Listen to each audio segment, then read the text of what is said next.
Hillary Clinton really shoved her foot in her mouth over the weekend.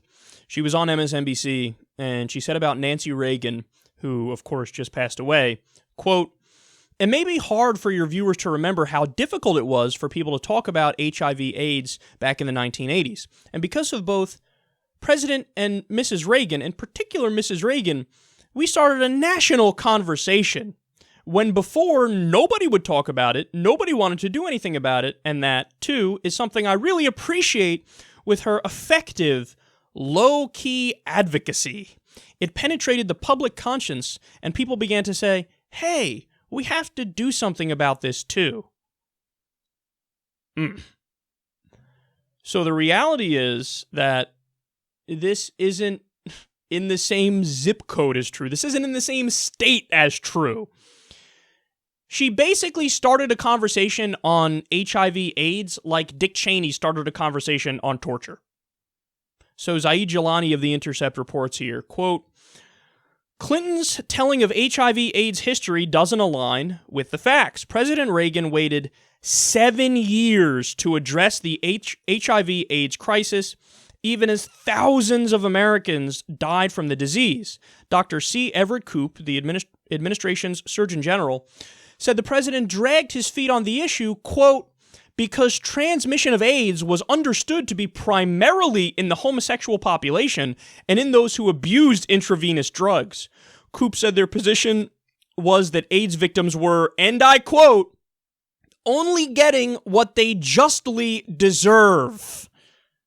In 1985, the Reagan's friend Rock Hudson, then dying of AIDS, traveled to Paris in a desperate attempt to be treated by a French military doctor. Hudson's publicist sent the Reagan White House a telegram begging for help in getting Hudson moved to a French military hospital where the doctor could treat him. Nancy Reagan personally saw and rejected the request. Oh. What a morally abhorrent human being. Can you believe that? So her legacy and his legacy and the entire administration's legacy on HIV/AIDS is shameful. It's embarrassing. It is callous. It is unethical. It is immoral. And Hillary's out there saying, her very low-key advocacy for HIV/AIDS, oh, this moved us forward. They started a dialogue. That's what they did. No, it's basically the opposite of that. Again, they started a dialogue on HIV/AIDS like Dick Cheney started a dialogue on torture. So I bring you all of this to ask this question. Now, actually, before I get to that, let me just say, Hillary released at first a short apology saying, I misspoke. Then later on, she released an article apology, going into detail as to why she thinks she was wrong, so on and so forth. Give her credit for that, okay? And look, we honestly don't know what was going on in her mind. Perhaps she really just didn't know that was what Nancy Reagan had said and what Ronald Reagan had said, and that was the administration's position. So, you come to whatever conclusion you want based on the evidence. I'm not here to cast a judgment on that particular aspect of this. But what I am here to do is tell you this. The largest gay rights group, Human Rights Campaign, endorsed Hillary. How can you endorse Hillary? How can you stand by that after something like this? Now, this isn't the only issue. This is huge, okay? And I understand completely everybody getting outraged over this. It makes perfect sense. On top of this, we know, this is a matter of public record, Bernie Sanders was for full gay equality 40 years before Hillary Clinton. 40 years. Hillary came around on gay marriage in 2013. That is outrageously recent. 2013? Bernie Sanders, as mayor of Burlington, Vermont, was saying, okay, yeah, we're going to allow trans rights parades in the 1980s. There's an article in the Daily Beast about how when Bernie Sanders was mayor of Burlington, he made it a, quote, trans mecca, where people said, look, we came here not because we're getting special treatment, but because this is the only place we can come where we're getting equal treatment to everybody else. Bernie was in favor of trans rights before trans rights were a thing. I'm not kidding about that. In the 1980s, you couldn't find a single politician to defend gay people, never mind trans people. So look at the difference, man. Look at the difference.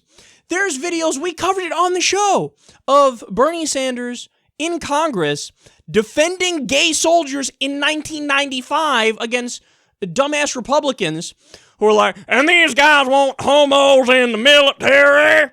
And Bernie's like, hey, dipshit, listen up. What's the matter with you? There are people in the military right now who are gay who are defending your punk ass. And this is how you treat them? How about you go pick up a rifle and get to the front line? How about that, dick? This is somebody who is way ahead of his time because he's actually principled. It's not just about, political expedience, where the wind's going. In 2013, gay marriage was borderline becoming the popular position. It was still not popular yet, but, you were getting there.